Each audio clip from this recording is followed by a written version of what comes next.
Hello again, Richard out in the shed. Bit of more lino. Right, well, I did finish doing the one I was showing you last week, which was this one. Now, I'm quite pleased with that. It's quite good. The reason it's quite good is I found some new paper. Now, you know me, I like it cheap.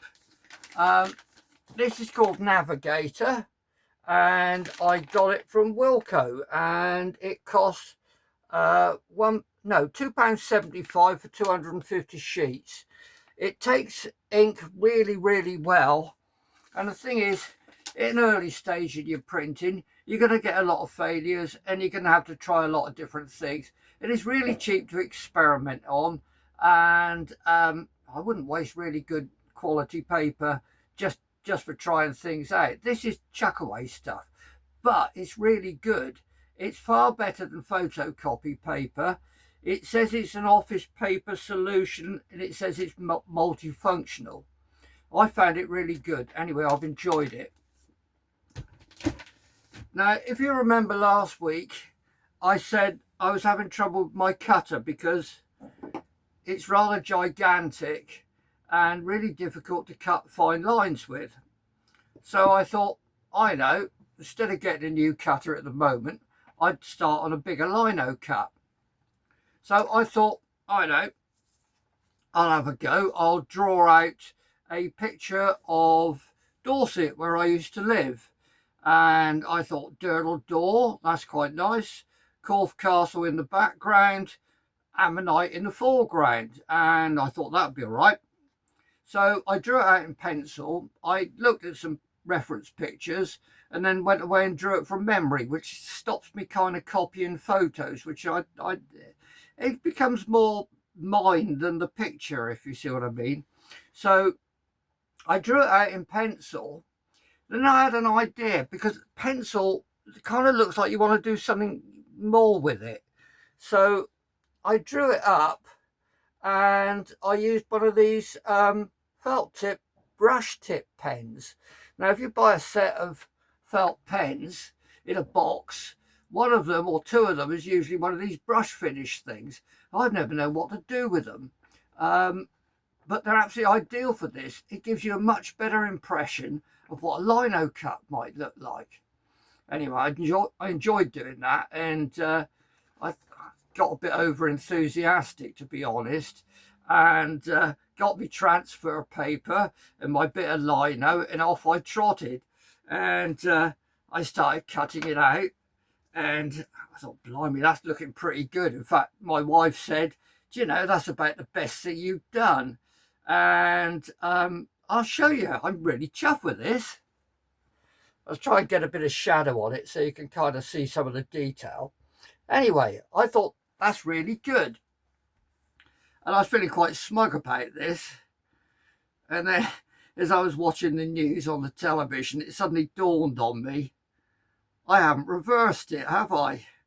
And with a lot of things, it really wouldn't matter. Now, Durdle Door is one of those sort of kind of landmark beauty spots that in this country, everybody's seen a picture of it.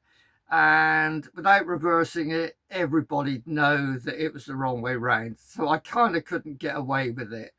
And I would absolutely have to start it again, which I've done. So I've now got my new version, which I have transferred diligently with my bit of transfer paper, and so that's it. It'll come out the right way round. Hopefully I can do it as well as I did the first time, which is always a bit of a problem, isn't it? Now, with an awful lot of subjects, it wouldn't matter if you didn't reverse something. It's just a valley with some trees, or just a nice oak tree or some fir trees or something could look really good. Even a harbour scene that you've made up, being the wrong way round wouldn't matter. But with a kind of beauty spot or something that everybody else knows, you're in trouble. The equivalent from my friends who watch in America would be doing Mount Rushmore and forgetting to reverse that, so it'd all come out facing the wrong way, and you wouldn't get away with it.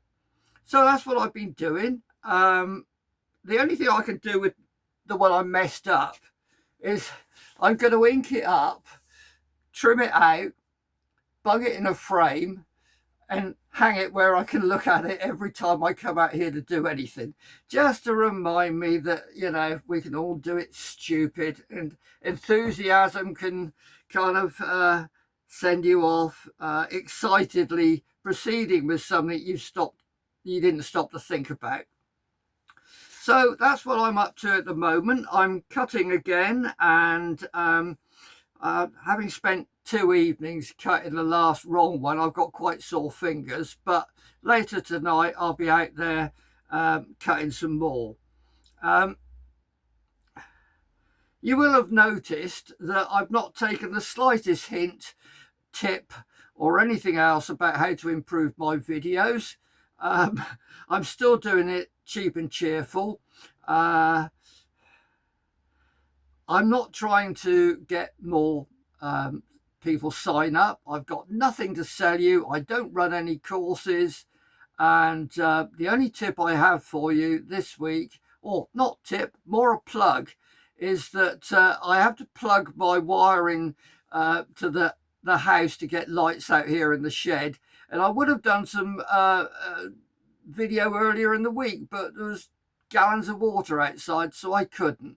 So the only tip I've got for you this week is you might as well laugh at your own mistakes, because everybody else is going to anyway. Anyway, hop off and enjoy yourselves, have fun, and I'll be back again soon if it's not too cold.